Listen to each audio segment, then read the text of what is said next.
A paz do Senhor, queridos! Estamos iniciando mais uma videoaula subsídio de seu canal EBD Fácil e Motivadora. E na aula de hoje nós estaremos iniciando o nosso segundo trimestre do ano de 2025. E hoje iniciaremos comentando a lição de número 1 das lições bíblicas jovens, que tem como título Davi, escolhido e ungido pelo Senhor. Nós, neste trimestre, estaremos comentando o tema Davi, de pastor de ovelhas a rei de Israel, fé e ação em meio às adversidades da vida. E hoje, a primeira lição, iniciaremos falando sobre Davi, escolhido e ungido pelo Senhor. Pois bem, meus amados irmãos, este trimestre nós teremos como comentarista das lições bíblicas jovens o pastor Marcos Tedesco. Ele tem graduação em teologia, em psicopedagogia e ele também é mestre em educação. Atualmente, ele é um pastor auxiliar na Assembleia de Deus em Joinville, Santa Catarina. Então, este é o nosso comentarista das lições bíblicas jovens neste trimestre. Hoje estaremos dando pontapé inicial na lição 1, Davi, escolhido e ungido pelo Senhor. Então, já de primeira mão, como os irmãos já perceberam pelo tema do trimestre, estaremos estudando aspectos da vida de Davi. Então, este trimestre nós vamos focar na vida de Davi, desde o seu chamado para ser rei até o período final de sua vida. E já nesta primeira lição, nós vamos falar sobre o chamado de Davi, a soberania de Deus e a vocação divina para as nossas vidas. Então, adentrando no primeiro tópico da lição, o autor fala sobre o chamado de Davi, tempos difíceis. Neste ponto aqui, nós vamos perceber que o autor vai trazer um contexto histórico do período em que Davi, vamos falar assim, teve o seu chamado. E o autor volta um pouco antes para mostrar justamente como estava a nação de Israel naquele período, porque estava passando por uma série de situações, e essas situações traziam certos tipos de preocupações. Por quê? Porque a região em que o povo estava inserido era uma região que o povo ali tinha que ficar sempre precavido, ou seja, sempre se defendendo. Por quê? Porque era uma terra que os povos vizinhos sempre estavam de olhos. E isso fica bem claro quando nós lemos o livro de Juízes. Por quê? Porque o livro de Juízes, ele é um livro anterior. Estamos falando no sentido de ordem cronológica do livro que escreveu Samuel, 1 Samuel. E Samuel, como nós sabemos, ele foi o último dos juízes. Então, estava acontecendo um período de transição. E por que nós falamos um período de transição? Porque o povo estava saindo de um governo teocrático, ou seja, que era liderado e reinado. Deus era o seu rei, Deus era o seu senhor, e agora o povo pede um rei ao Senhor. Então, esse tempo difícil que nós estamos falando aqui é justamente esse tempo de altos e baixos. O povo não tinha uma constância em seguir ao Senhor e nem de obedecer à sua vontade. Mas o povo, quando era apertado, ou seja, a terra era invadida pelos filisteus, o povo clamava a Deus e Deus atendia o povo, porque o povo se arrependia e se voltava para Deus. Mas quando a ameaça passava, quando passava o tempo de tribulação, eles voltavam a se corromper e fazer aquilo que desagradava a Deus. Então, o livro de Juízes, que é um livro antecessor justamente ao período monárquico, vai relatar justamente essa degradação moral em que o povo de Israel ele estava inserido. E diante dessa situação, vemos que esse ciclo ele se repete. E Deus ouvia o povo, quando o povo se arrependia, e o povo voltava a fazer o que desagradava a Deus. Clamava a Deus, Deus ouvia. Por quê? Porque Deus é fiel com a sua palavra. Ou seja, não é que o povo estava fazendo Deus de bobo, não é que o povo estava fazendo Deus ali de bobo, né? Nesse sentido de estar vamos correr a Deus e ele vai nos obedecer, ele vai nos ouvir. Não, não é por isso, não é porque Deus ele vela para cumprir com a sua palavra.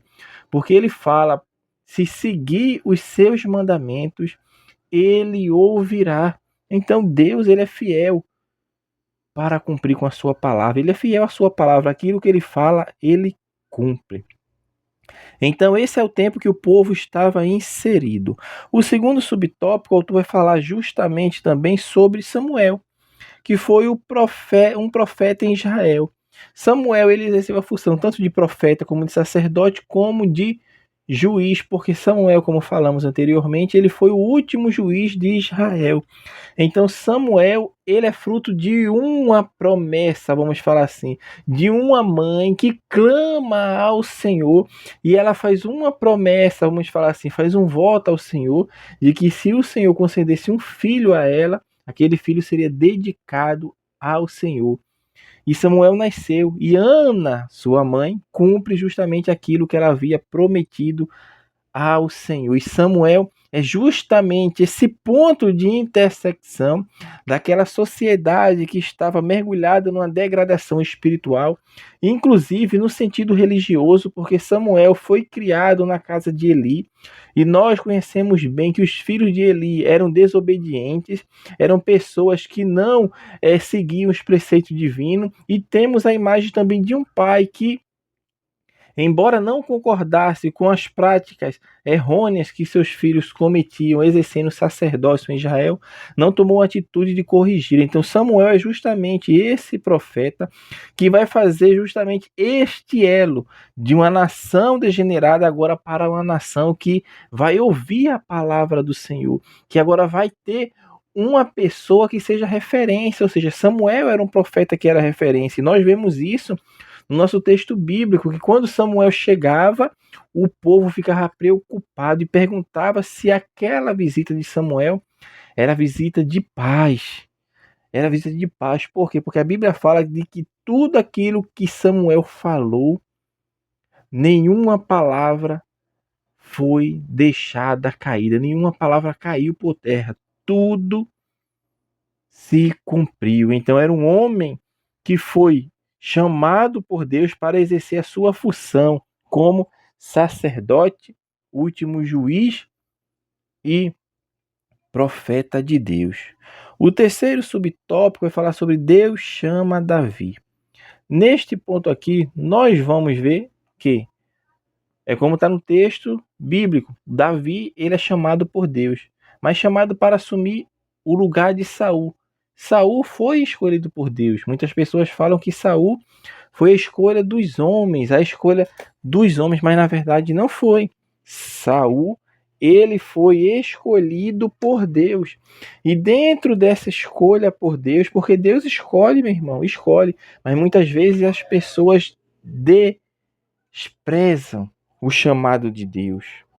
E é justamente dentro deste contexto que Saul, ele desobedece a Deus. Agora ele está usurpando o chamado de outras pessoas, porque Deus, meu irmão, ele nos chama para cumprir um propósito. Se Deus chamou Saul para reinar, a função dele era reinar, mas não, ele queria interferir agora justamente nos preceitos religiosos que cabia à época, né, a Samuel como sacerdote, como profeta de Deus, ou seja, as atribuições, cada um tem a sua, e é o que acontece justamente em nossos dias. A Bíblia fala que nós, como igreja, somos o corpo de Cristo, e como corpo de Cristo, cada um tem a sua função, ou seja, é igual o corpo. A mão ela tem uma função, o pé tem uma função, a boca uma função, os olhos têm uma função.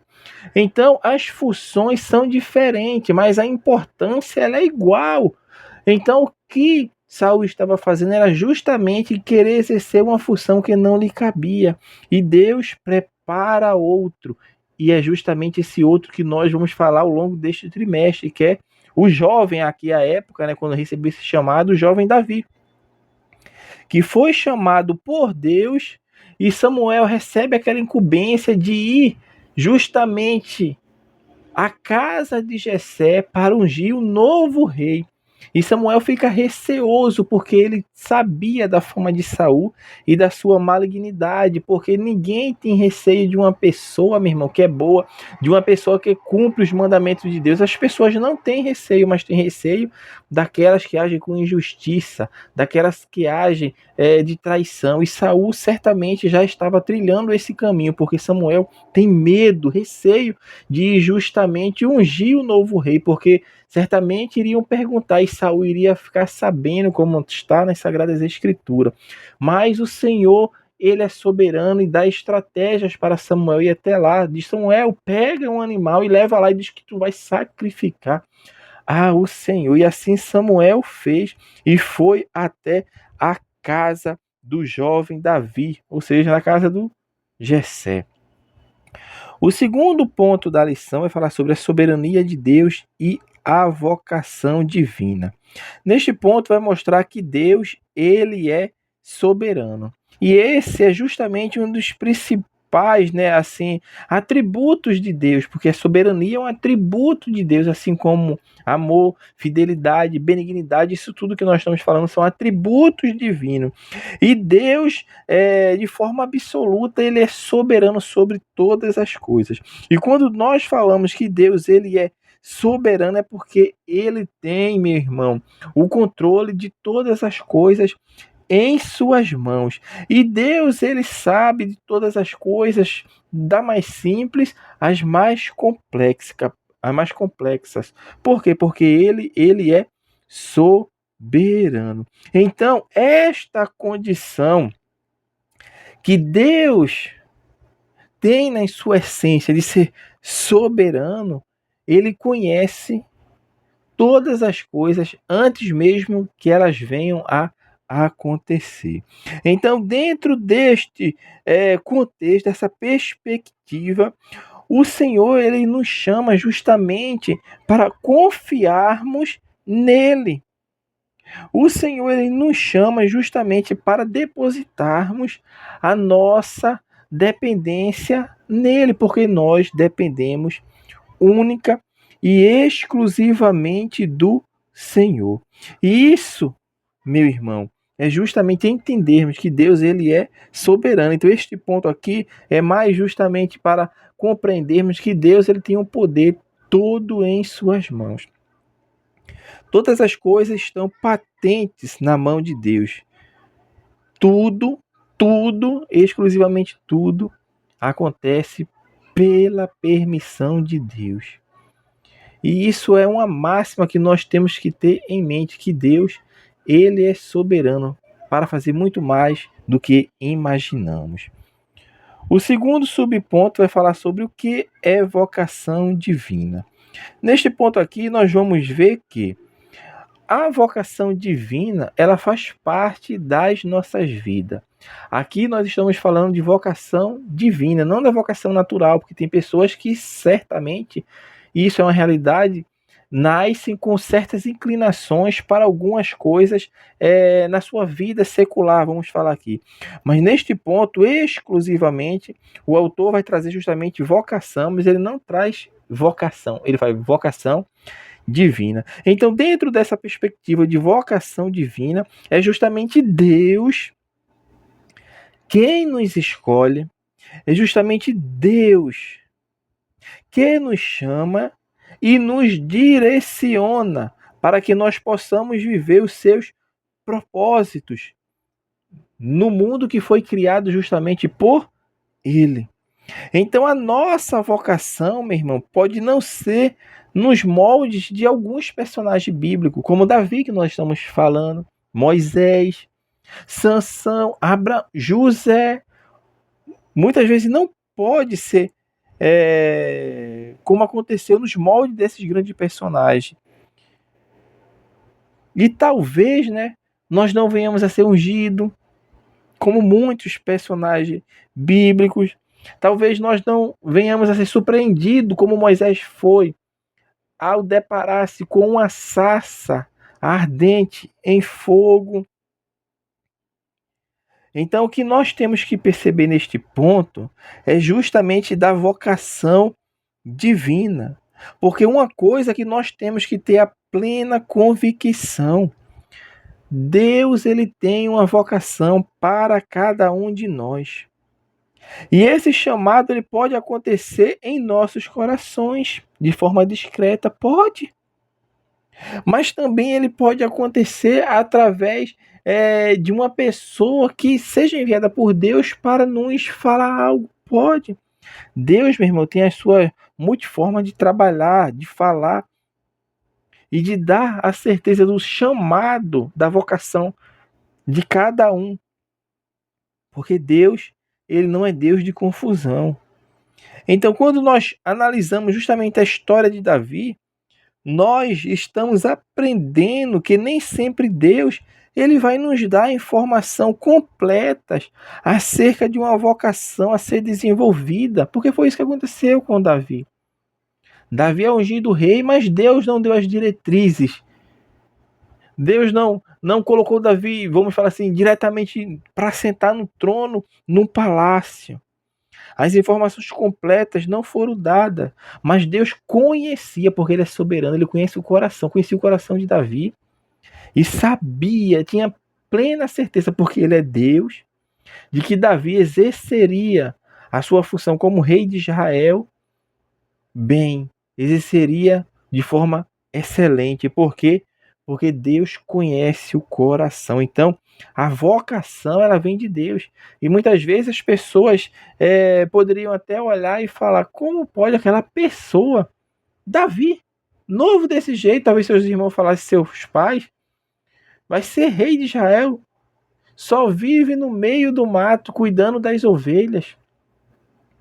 Como que esse menino vai ter a capacidade de gerenciar uma nação? Mas Deus quem chama, Deus quem escolhe e é Deus quem coloca. Então Deus, meu irmão, tem a sua forma de trabalhar. Tem a sua forma de trabalhar.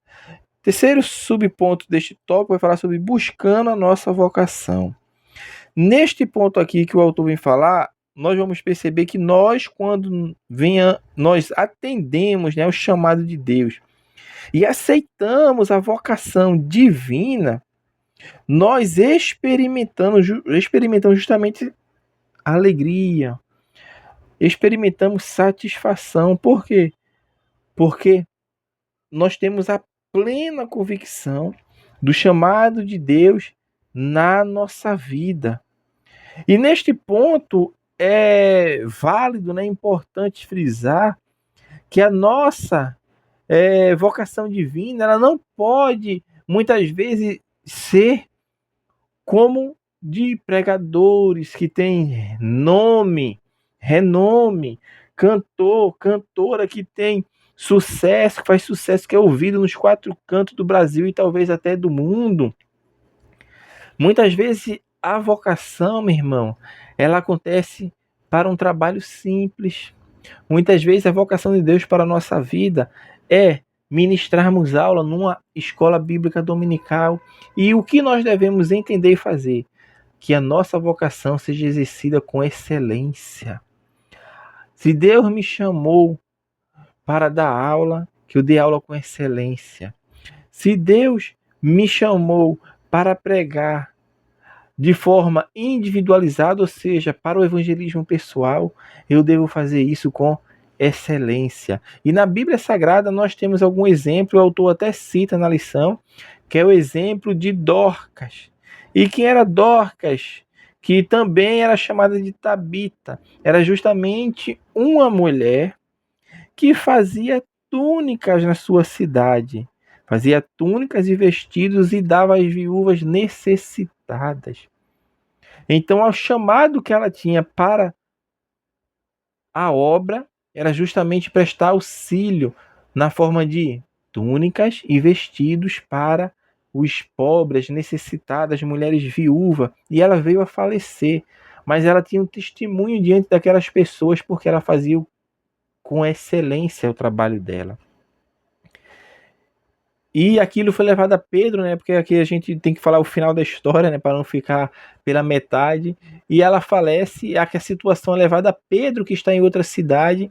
E Pedro vem, e pelo poder de Deus, Jesus ressuscita Dorcas. Mas ela exerceu a sua função com excelência. O terceiro e último tópico vai falar sobre o Senhor vê o coração. O que o homem vê? Neste ponto aqui é justamente o que aconteceu com Samuel. Samuel era homem de Deus? Era. Samuel ouvia Deus falar? Ouvia. Samuel foi direcionado por Deus para ir à casa de Jessé, pai de Davi, para ungir um de seus filhos como rei?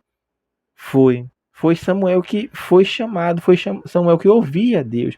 Então Samuel tinha um direcionamento de Deus e Deus tinha falado para Samuel: Samuel, e tu ungirás aquele que eu te disser. Está no versículo 3, só é a gente perceber isso na parte final do 1 Samuel, capítulo 16, versículo 3, na parte final fala: e ungir-me-ás a quem eu te disser. O Senhor falou claro para Samuel: Samuel, tu vai ungir a quem eu te disser. Mas Samuel toma por referência o rei que ainda está reinando, que é Saul, que era um homem alto, belo e de boa aparência, ou seja, era uma pessoa bem apresentável. E os reis das nações aos redores dele certamente eram reis também pomposos. E Samuel, que ouviu a orientação de Deus, agora vê passar na sua frente Eliabe, um dos filhos de Jessé. Mas o Senhor o rejeitou. E por que o Senhor o rejeitou? Porque Samuel, meu irmão, queria fazer e ungir a quem Deus não falou. Deus falou de forma clara: eu vou te dizer quem você deve ungir. Não é como nós vemos, meu irmão, e como nós queremos fazer que as coisas vão acontecer. Então, o que o homem vê? O homem vê a aparência. O homem faz juízo de valor pelo que ele vê à frente dos seus olhos. E Samuel caiu, meu irmão, nestes erros de querer ungir aquele que ele achava que deveria ser o rei. Por quê? Porque era alto, talvez de boa aparência, bem apresentável. E muitas vezes é isso que acontece nos nossos dias. Tiago fala muito sobre isso e foi justamente o livro que nós estudamos na lição de jovem no trimestre passado. Que nós não devemos fazer acepção de pessoas. Porque às vezes as pessoas querem prestar auxílio ou dar atenção ou estar ali em volta de pessoas que tenham posição, pessoas que tenham cargos. E muitas vezes, meu irmão, aquelas pessoas ali não tem muito a acrescentar à nossa vida, porque o seu coração não é sincero, nem com você, nem com Deus. Então, isto aqui, meu irmão, é justamente o cuidado com a aparência. Que nós viemos a ter cuidado, meu irmão, com a aparência. Porque a Bíblia nos fala que do coração é que procede as saídas da vida. Então, nós temos que guardar o nosso coração e entregar-nos a Deus. O segundo subponto vai falar sobre o que Deus vê. É justamente dando prosseguimento ao que está no texto bíblico, né? Que o homem vê o que está na sua frente, vê a aparência, mas o Senhor, ele vê o coração. Então, Eliabe passa, não é Eliabe. Abinadab passa, não é Samuel. Passa Samar, também não é Samuel. Passa todos os filhos, não é nenhum. Aí Samuel poderia até imaginar: ó Senhor, fui enganado. Passaram-se todos os filhos, mas ele não faz isso. Ele diz: resta ainda algum mancebo. E Samuel: tem um. Tá lá no meio das ovelhas, cheio de carrapicho, pastando, colocando as ovelhas para pastar. E Samuel fala: vai lá e chama ele, porque nós não vamos nem sentar ao redor da mesa até que ele venha. E eu, meu irmão, até imagino que quando Davi aparece na frente de Samuel, com roupas não muito aprazíveis, jovem, talvez até um pouco raquítico, ruivo, um menino, mas é justamente ali que o Senhor fala a Samuel, porque o Senhor já tinha falado para Samuel: tu vai ungir, Samuel, a quem eu te disser. E quando Davi aparece, o Senhor diz a Samuel: Samuel, levanta-te e unge-o, porque este mesmo é. E Samuel não contraria a voz do Senhor, porque o homem de Deus é assim, ele não contraria. Ele talvez até achasse que não fosse Davi, mas foi Deus quem falou. E quando Deus fala, tem até um louvor que fala: se falou, tá falado. Foi o Senhor que falou. E Samuel unge a Davi. E Davi sai dali e vai para o trono? Não. Vai ter o processo. Deus falou que era para ungí-lo. E Samuel assim foi lá e fez. Porque o Senhor, ele não vê como vê o homem vê a aparência, mas o Senhor vê o que está dentro do coração. E como Deus é Deus soberano, ele conhecia o que estava no coração de Davi e no coração de cada um de nós, porque a Bíblia fala que o Senhor, ele consegue discernir, porque a palavra dele faz isso, né? Vive, eficaz, mais penetrante que qualquer espada de 2 gumes. E ela é apta para discernir as intenções do coração. Então o Senhor, ele conhece o coração de cada um de nós. E encerrando a lição, o último subponto vai falar como somos vistos. Como que nós somos vistos pelo Senhor. Em 2 Crônicas, capítulo 16, versículo 9, o texto vai falar que os olhos do Senhor, eles estão continuamente passando sobre a terra, para fortalecer aqueles que têm o coração voltado para Ele. Então o Senhor, meu irmão, Ele contempla a todos e a cada um de nós. E diante disso, nós temos justamente que fazer exame diariamente do nosso coração. Por isso a Bíblia fala: examine-se, pois, o homem a si mesmo, ou seja, autoavalie-se. Como nós somos vistos pelo Senhor. Será que o Senhor está se agradando daquilo que nós estamos fazendo?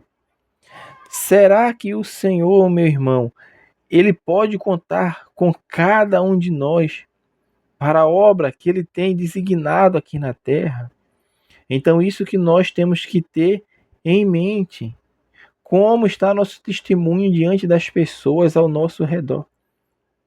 Como nós estamos nos portando como cristãos? Será que nós estamos com um bom testemunho diante da sociedade ao qual nós estamos inseridos? Ou somos uma mal referência? Isso tudo é como nós somos vistos pelo Senhor.